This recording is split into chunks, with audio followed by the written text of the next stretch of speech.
ಓಂ ಹರ ಎಲ್ಲ ಗೋಚರ. ನಾನು ಕಾಲಿಟ್ಟರೆ ಎಲ್ಲರ ಮನೆ ದರಿದ್ರ ಪರಿಹಾರ. ವಾಸ್ತು ಹೇಳ್ತೀನಿ, ನಿಜ ಹೇಳ್ತೀನಿ. ಲಕ್ಷ್ಮೀದೇವಿ ಲಕ್ಷ್ಮೀದೇವಿ ಲಕ್ಷ್ಮೀದೇವಿ ಲಕ್ಷ್ಮೀದೇವಿ ಲಕ್ಷ್ಮೀದೇವಿ ಲಕ್ಷ್ಮೀದೇವಿ ಲಕ್ಷ್ಮೀದೇವಿ ಲಕ್ಷ್ಮೀದೇವಿ ಲಕ್ಷ್ಮೀದೇವಿ ಲಕ್ಷ್ಮೀದೇವಿ ಲಕ್ಷ್ಮೀದೇವಿ ಕಾಲೆಳೆದಿದ್ದು ಲಕ್ಷ್ಮೀದೇವಿನೋ ಇಲ್ಲ ಭ್ರಮೆನೋ?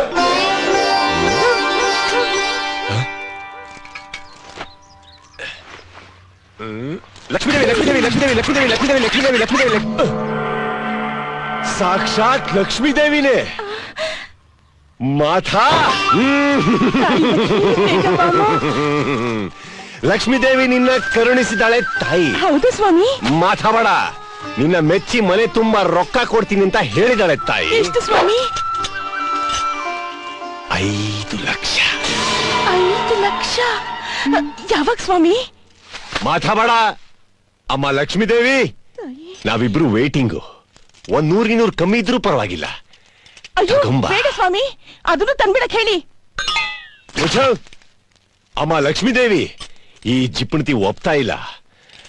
ಬೇಗ ತಗೊಂಬ, ಅಷ್ಟು ತಗೊಂಬ. ತರಿಬಿಡು. ಲಕ್ಷ್ಮೀದೇವಿ ಬರ್ತಾ ಇದ್ದಾಳೆ. ಬಾ ತಾಯಿ ಬಾ.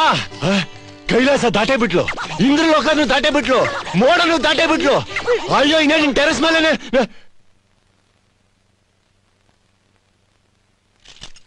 ಏನಾಯ್ತು ಸ್ವಾಮಿ? ಅಯ್ಯೋ ಸ್ವಾಮಿ ಎದ್ಬಿಟ್ರಾ? ಏನಾಯ್ತು ಸ್ವಾಮಿ? ಮಾತಾಡ. ನಿಮ್ಮಪ್ಪ ನೀನ್ ಚಿಕ್ಕವಳು ಇರ್ಬೇಕಾದ್ರೆ ನಿಂತಲೆ ಮೊಟ್ಟೆ ಓಡಿಸ್ತೀನಿ ಅಂತ ಆ ತಿರುಪತಿ ತಿಮ್ಮಪ್ಪನ ಹತ್ರ ಹರಕೆ ಹೇಳ್ಕೊಂಡು ಪೂರೈಸಿಲ್ಲ. ಅದಕ್ಕೆ ಆ ವೆಂಕಟೇಶ ಕೋಪ ಮಾಡ್ಕೊಂಡು ಲಕ್ಷ್ಮೀ ದೇವಿನ ಬರಕ್ ಬಿಡ್ತಾ ಇಲ್ಲ. ವಾಟುಡು. ಹಾಗಾದ್ರೆ ನಾನು ಏನ್ ಮಾಡ್ಲಿ ಸ್ವಾಮಿ? ಹರಿಯೋಂ ಹರ ಮುತ್ತತ್ತಿ ಚಿರಪರ. ತಿರುಪತಿ ಚಾಕು ನಂದು, ಮುಡಿ ನಿಂದು. ಹರಕೆ ನೀನ್ ತೀರ್ಸು, ಆ ಸ್ವಾಮಿ ದಾರಿ ಬಿಡ್ತಾನೆ, ತಾಯ ಮೂಟೆನ ಒಳತಾನೆ. ಹಾಗಾದ್ರೆ ಆ ಕೆಲ್ಸ ಬೇಗ ಮಾಡಿ ಸ್ವಾಮಿ.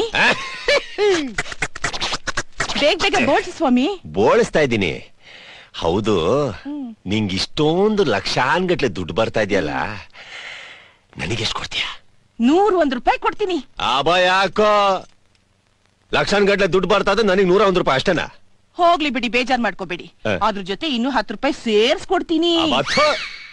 ನಿನ್ ಕೊಂಪೆಲಿ ಇನ್ನೊಂದು ಕ್ಷಣ ಇದ್ರು ನಾನು ಸ್ವಾಮಿ ಸ್ವಾಮಿ ಮಾತಾಡ.